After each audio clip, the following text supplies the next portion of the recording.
Hey guys, Nab here from Nab Leather. I wanted to address some of the questions that some customers had about full grain versus genuine leather stamped on the back of the belts. As I mentioned before, you should always be wary of genuine leather. Now the key distinction here is that full grain leather is genuine leather, always, but not all genuine leather is full grain leather. It's a bit of a square rectangle situation. A lot of belts stamped genuine leather that you'll find at department stores for like $10 to $20. They'll have genuine leather stamped, but it's actually a mix of polyurethane and lower grade split leather. In our case, when we stamp our belts with genuine leather, they are in fact full grain leather with no mix whatsoever. So I'm going to begin by showing you the difference.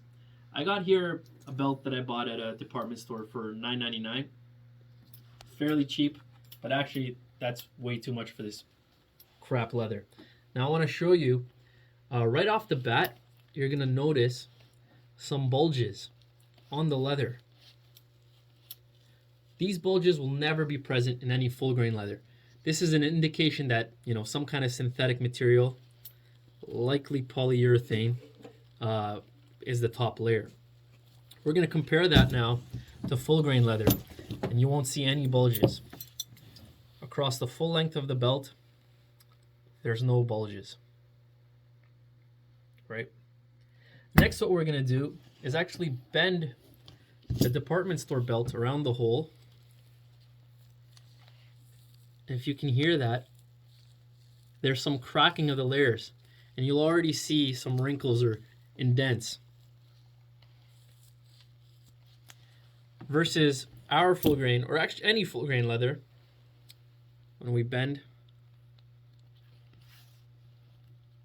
no sound, and there won't be any wrinkles. Now, if you actually look inside the hole, it's a little bit hard to see from the camera. So actually what I'm going to do is just cut the belts. And you'll see that they're both marked genuine leather, but in fact only one of them is full grain leather. So we're going to cut the department store belt.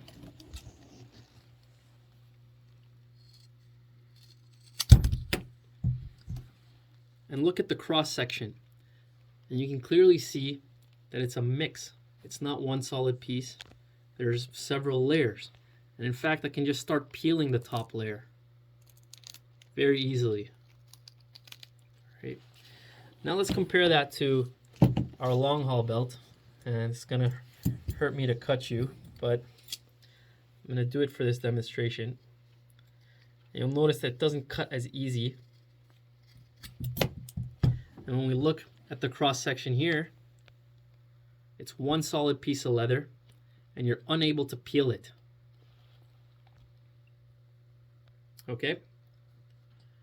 All our belts are like this with the exception of the reversible belt, which is two pieces of full grain leather. For your belts at home, you don't want to be cutting them. Just take a look inside the hole.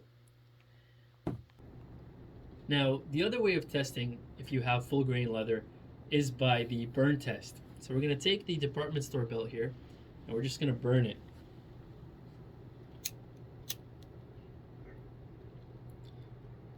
And you'll see that the top layer just catches right up, it smokes up.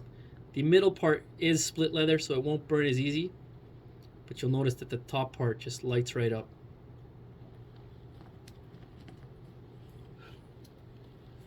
Now I'm going to compare that to our long haul that I'd cut earlier. We're going to burn that. It may smoke a little bit, but you'll notice it's very fire resistant. It doesn't burn easy. It does smell terrible though.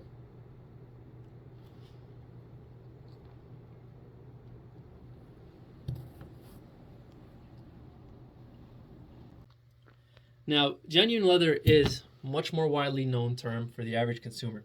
It is a marketing term, and a lot of stores that we supply to around Canada prefer genuine leather to be stamped rather than full grain leather. Hence why some of our belts will have genuine, some will have full grain, depends on the batch you got. Either way, I assure you they're all full grain leather. So I hope that clears some of the misconceptions and confusions around this topic.